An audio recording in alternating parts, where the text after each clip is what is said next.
No, no, no, no, no, no, no, no, no, no, no, no, no, no. No, woman, no cry. No, woman, no cry. No, no, no, no, no, no, no, no, no. Yes, brethren, Bongolites. Once again, we here reading about the brother, the contractor, Barak, Al-Barak, and his ultimatum that he's given the government to pay him his money. Now, this is something that we, over the past week or so, we had highlight in one of our issues, or one of our news issues, dealing with Barak and how, because he's a black man, the way he's being treated. Well, Barak is also saying it himself, and these are things that, as a matter of fact, he says right here that he also spoke on the Four Seasons. Well, okay, he said, point out that his company Barak was extremely critical of the government's decision to invest in the problematic Four Seasons project and to put the matter of CLECO policyholders before his death, saying that one would fail and the other was a private enterprise government had chosen to back instead of paying him. Now, we also said that the Four Seasons project was going to fail, and the 50 million that was being taken from the NIC, National Insurance, the NIS, was we were against it because we don't see where it was going to bring back any long run, where there was going to be any profits involved in investing in such a venture as Four Seasons, at this point in time, which it seems is scheduled to fail. It's a failing enterprise, a failing project. And I think that, again, when it comes to dealing with issues, Barak is one black contractor, but there are other black contractors too in Barbados who haven't been paid their money. And because of them, the money that the government owes them, they're unable to pay their workers, and in turn their workers are unable to pay their bills, and their workers are unable to feed their family. And these are the issues that give rise to crime. Why would you take 50 million to invest in a failure when that 50 million could be invested in projects to uplift the average Barbadian, the average working class Barbadian, who goes out there and work honestly and try to work honestly for $1, and then at the end of the day, when payday comes, there's no pay for them. We saying the people are wising up. The people understand fully what is going on, and this is not dealing with any party politics, BLP or DLP. We are just saying that that it appears as if you do not care anything about the children, number one. You don't care anything about the elderly, and you don't care anything about people in general who are in a certain class. The issue of Barak should have been addressed. Mr. Barak should have been addressed a long time ago, because I'm quite sure if Barak was of a different color, he would not have to be going through what he's going through now. If you cannot respect your own, if other people see the way you treat your own, why should anybody have the right to treat you with any form of respect when they look and see how you treat your own? Barbados have a window of opportunity in comparison to a lot of other Caribbean islands where the crime rate is exploding. All over, they said the only two islands where they have a stable crime rate is Barbados and Suriname. So we have a window of opportunity not to allow crime to escalate. But if you keep going the way you're going, whether it's BLP or DLP, if you keep pushing the people the way they're pushing, when people working, they're not getting paid. When people trying to do an honest living and they're not, people try to make an honest living and they're not being paid for their work, you are fostering crime. Crime will escalate, and when crime escalates, it affects tourism. So then again, here we go, it's a ripple effect, and then you're talking about investing in something that is supposed to be attracting tourists. If the tourist isn't coming because of the high crime rate, if the tourist isn't coming because of the economy and the way the economy, the global economy is shifting, if all of that it reduces people from coming in, why would you invest in a project that will fail? Take care of your people.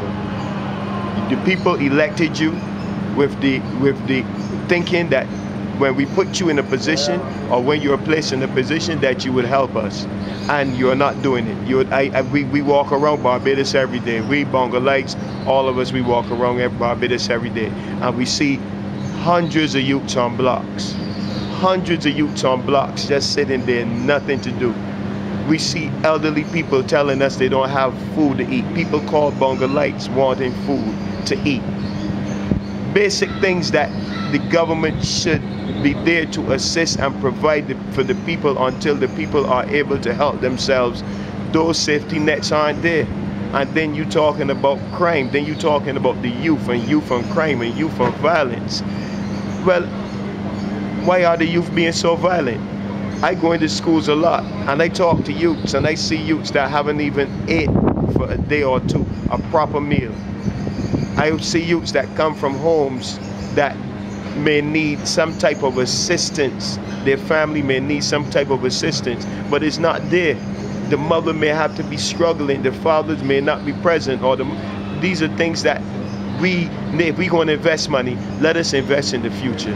And the future of Barbados is not Four Seasons. The future of Barbados is in the youth, is in our youth.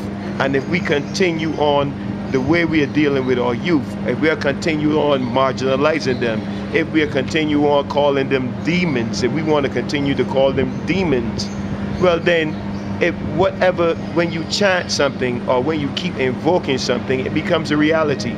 So you keep invoking the word demons on the youth will begin to respond like that.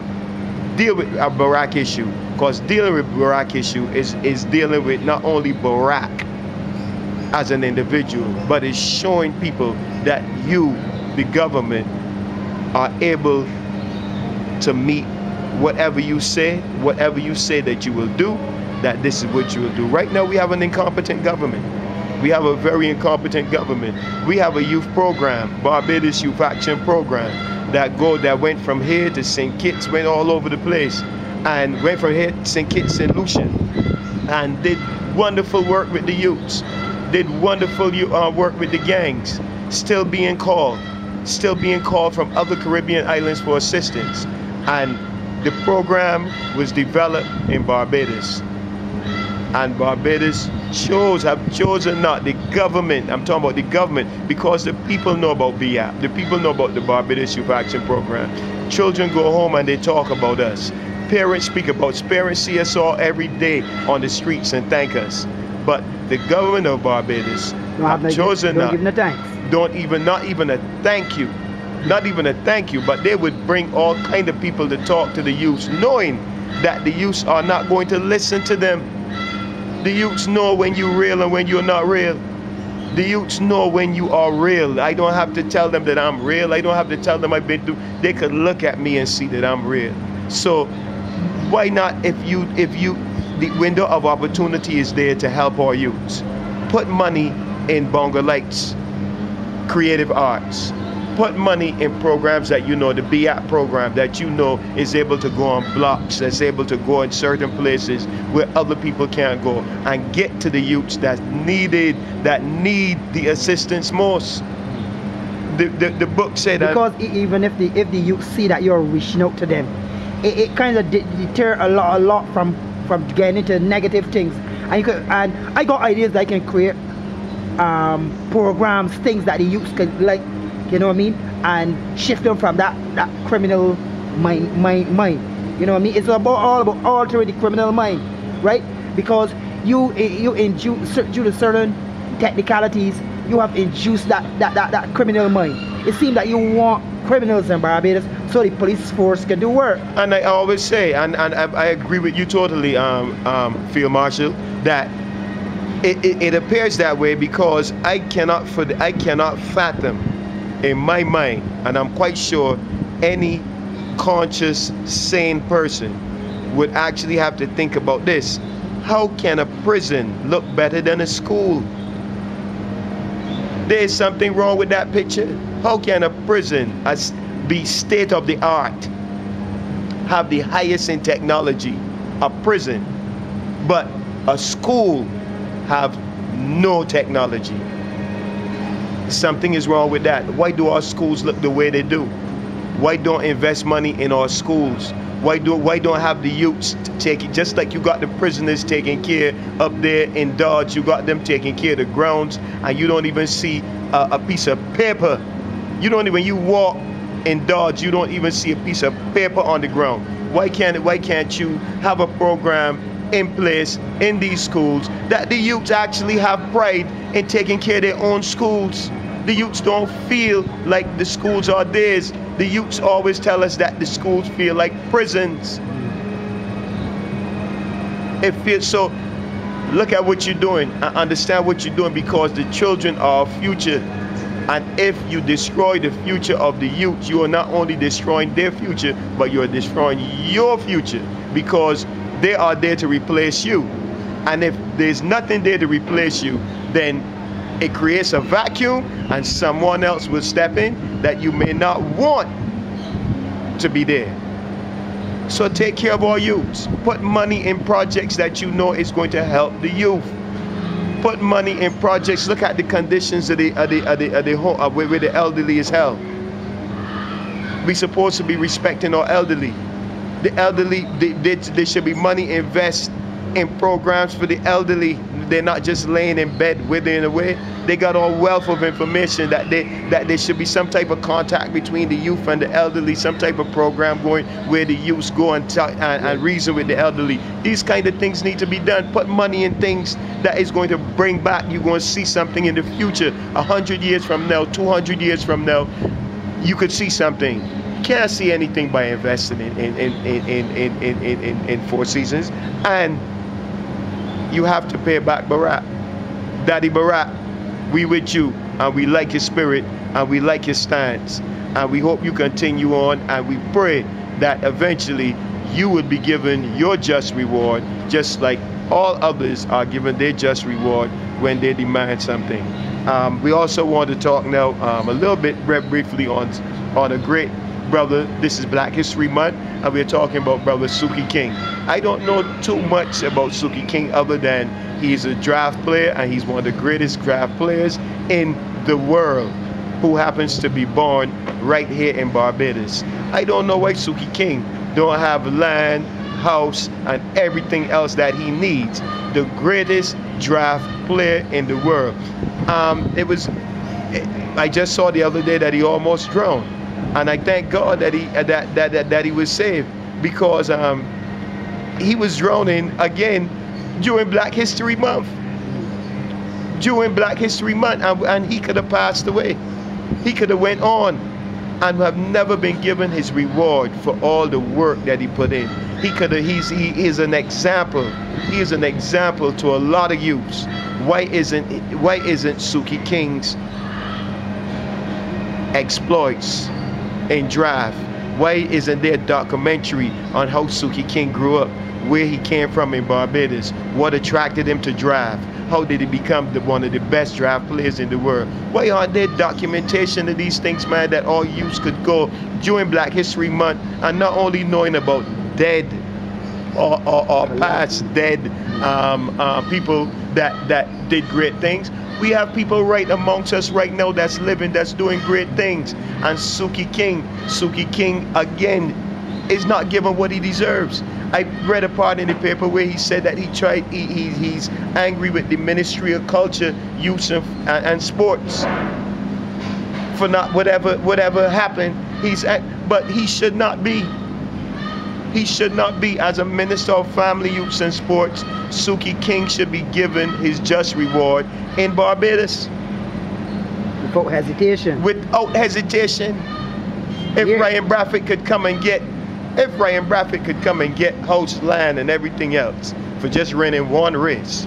Due to the fact that certain people were in the race at that time. Right, we're just winning one race.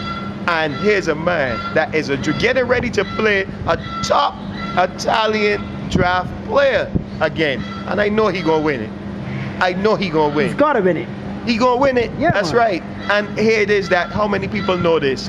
People should be at the airports lined up when Suki King is leaving. Yeah, to cheer him on. If that was in Jamaica, they'd be cheering him on. That's right. People should be at the airport when Suki King comes would be forward. Making songs about him. When he comes forward, people should be at the airport lined off, school children. There should be a day where the children should be given, just like if the so-called queen from England come, you would tell the children to take off from school to go at the airport and all. Well, do that for somebody that's great amongst us. And when Suki King comes back, make sure children is there at the airport. Make sure he's given his royalty and his due. Yeah. And that's what we're saying. That's all we're saying. Respect, we always use this. Respect your own. None of you is acting like you respect your own. All of you seem like you feel like you just got rich overnight, that you just that nobody did nothing for you, that nobody put you where you at, that you just got there by your own intellectual prowess or whatever you want to say. But no, you are on the shoulders of someone. All the ministers, BLP, DLP, you are on the shoulders, you are riding on the shoulders of people that came before you. So you ain't get there by yourself, and other people voted you in and put you there. And we put you there with the hoping that you would make this place better, not only for us, but for the future. And you're not doing it. You're not doing it. You're doing a bad job at it. You're fumbling with the ball.